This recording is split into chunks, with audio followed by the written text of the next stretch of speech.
Good morning students. Last हमने work पढ़ा था, आज हम स्टार्ट कर रहे हैं एनर्जी। एनर्जी के अंदर ये बोलता है कि life is impossible without energy. तो लाइफ इम्पॉसिबल है एनर्जी के बिना, इसलिए जो हमारी डिमांड है एनर्जी की वो क्या है, बढ़ती है। जो डिमांड है एनर्जी की वो क्या इंक्रीज़ हो रही है। जब हमें एनर्जी मतलब वो कह रहा है कि आगे हमें एनर्जी कहाँ से मिलती है, तो sun is the biggest natural source of energy to us. तो सन एक बिगेस्ट सोर्स है, नेचुरल सोर्स है, जिससे क्या है हमें एनर्जी मिलती है। Many of our energy sources are drive from sun. तो बहुत सारे सोर्सेज है एनर्जी की जो क्या हमें सन से मिलते हैं। ठीक है, sun we can also get energy from nucleus of atom.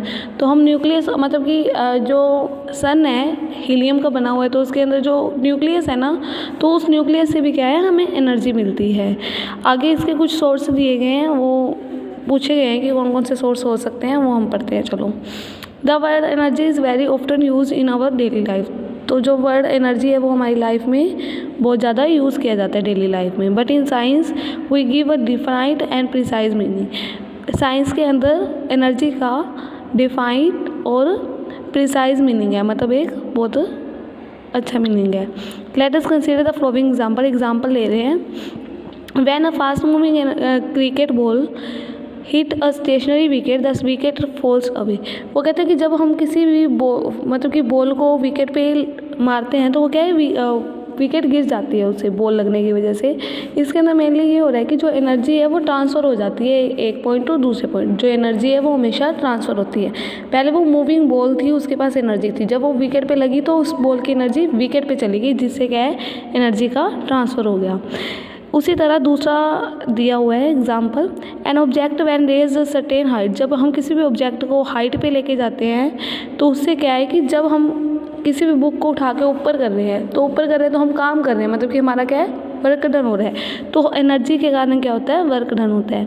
You have must seen that when raised hammer.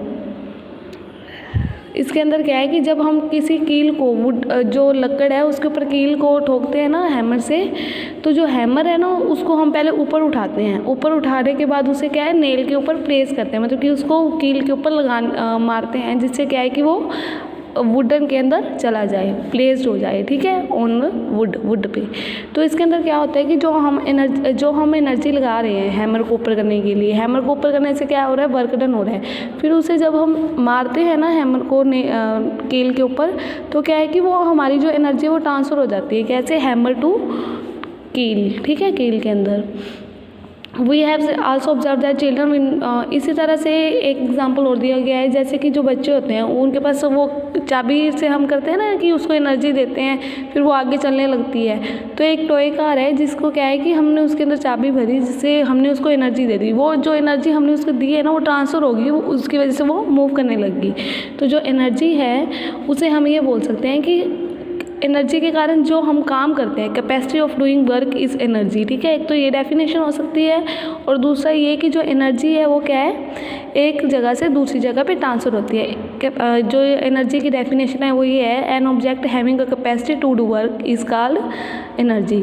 तो काम करने की कैपेसिटी होती है वो क्या होती है, एनर्जी होती है। The object which does not lose energy work. अब जैसे कि हैमर वाला एग्जांपल लेते हैं। जो हैमर है जब हम उसे कील पे लगाया तो जो हैमर है उसने क्या अपनी एनर्जी लूज़ की, तो ट्रांसफ़र हो रही है हैमर टू कील, ये तो मैंने बताया था। लेकिन जो हैमर है वो क्या कर रहा है, एनर्जी को लूज़ कर रहा है। हैमर लूज़ कर रहा है और जिसकी वजह से वो जो कील है ना वो गेन कर रहे हैं एनर्जी, उसके पास एनर्जी आ जाती है। The object which does not work lose energies.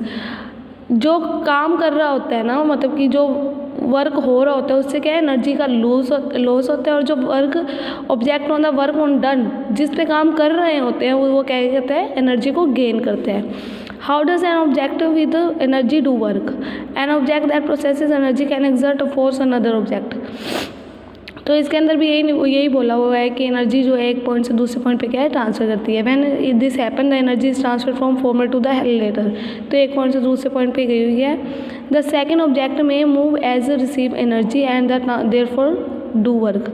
उसके अंदर ये बोला कि दो ऑब्जेक्ट हैं हमारे पास, जिसमें क्या है कि एनर्जी, एक को एनर्जी दे रहे हैं हम, एक पे फोर्स लगा रहे हैं तो जिसकी वजह से दूसरा मूव कर रहा है। तो पहले को हम एनर्जी दे रहे हैं पहले एनर्जी दे रहे हैं तो रिसीव कौन कर रहा है, दूसरा ऑब्जेक्ट रिसीव कर रहा है उसको, और उसकी वजह से वो क्या कर रहा है, काम कर रहा है। The first object had a capacity to do work, तो पहले के अंदर हमने एनर्जी दी थी, ठीक है। तो पहले ऑब्जेक्ट के अंदर क्या है, कैपेसिटी है काम करने की, तो उसकी जो एनर्जी है वो दूसरे ऑब्जेक्ट पे चली जाती है, मतलब कि इन शॉर्ट ये ट्रांसफ़र ही हो रहा है, ठीक है। जिस तरह से हमने वर्क डन के अंदर पढ़ा था कि जो वर्क डन होता है फोर्स इनटू डिस्प्लेसमेंट होता है, उसका फॉर्मूला, फिर उसकी यूनिट्स भी देखी थी। सिमिलरली इसके अंदर भी क्या है कि जो एनर्जी है उसका क्या है, यूनिट होती है, वो क्या होती है, जूल। तो इसको हम किलो जूल भी बोल देते हैं। जैसे मीटर और किलोमीटर होते हैं, तो 1 किलोमीटर हमारा 1000 मीटर के इक्वल होता है ना, वैसे ही जो एनर्जी की यूनिट है वो जूल है, और उसको किलो जूल भी बोल सकते हैं, और जो किलो जूल है वो इक्वल होता है 1000 जूल्स की, ठीक है।